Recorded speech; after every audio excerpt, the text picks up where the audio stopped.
BRS మాజీ CM KCR పై తెలంగాణ మంత్రులు తీవ్రంగా మండిపడ్డారు. రాష్ట్రాన్ని 10 సంవత్సరాలు పాలించి దోచుకున్నారని ఫైర్ అయ్యారు. కాంగ్రెస్ అధికారంలోకి రాగానే అటు బీఆర్ఎస్ పార్టీ ఖాళీ అవుతోందంటూ సెటైర్లు వేశారు.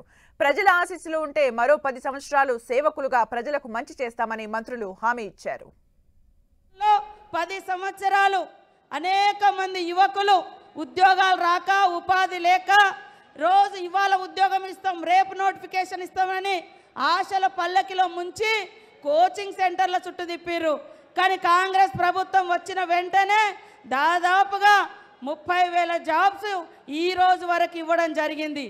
ఇట్లాంటి ఉద్యోగాలు ఇస్తుంటే టీఆర్ఎస్ నాయకులకు నిద్ర పడతలేదు, బీజేపీ నాయకులకు నిద్ర పడతలేదు. ఆ పార్టీ పేపర్లో చూస్తున్నాను. మీరు ఇవాళ రోజు మొన్ననే 3 ఎంపీలు పోయినారు, ఎమ్మెల్యేలు పోయినారు. మన పార్టీలకు ఎంతో జడ్పీ చైర్మన్లు, ఎక్స్ ఎమ్మెల్యేలు కాంగ్రెస్ పార్టీలోకి వస్తున్నారు. అందుకే సోదరులారా, రాబోయే 10 సంవత్సరాలు ఇందిరమ్మ పాలన కాంగ్రెస్ పార్టీ అధికారంలోకి ఉంటుంది. రేవంత్ రెడ్డి గారు ముఖ్యమంత్రిగా, మేమందరం మినిస్టర్లుగా ఒక టీం లాగా పనిచేస్తూ మా ఎమ్మెల్యేలు అందరం కూడా ప్రజల మధ్యలో ఉంటున్నాం. డబుల్ బెడ్రూమ్లు ఉన్నారు.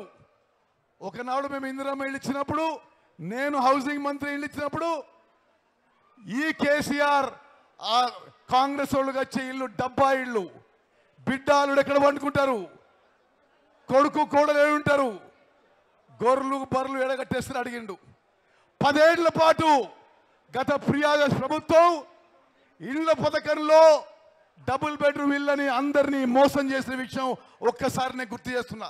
మీ ధైర్యం, మీ ఆత్మ, మీ కోరిక ఏదైతే ఉందో తప్పకుండా ఆనాడు ఇందిరమ్మ రాజ్యంలో మీకు ఏ రకంగా మంచి జరిగిందో ఇందిరమ్మ ఇల్లు ఇచ్చామో రాబోయే రోజుల్లో ఇప్పుడే లాంచింగ్ చేసుకున్నాం.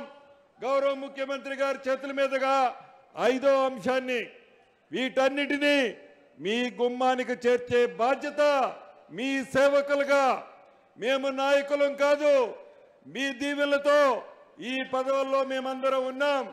మీ సేవకులుగా మీకోసం ఎంతవరకైనా కష్టం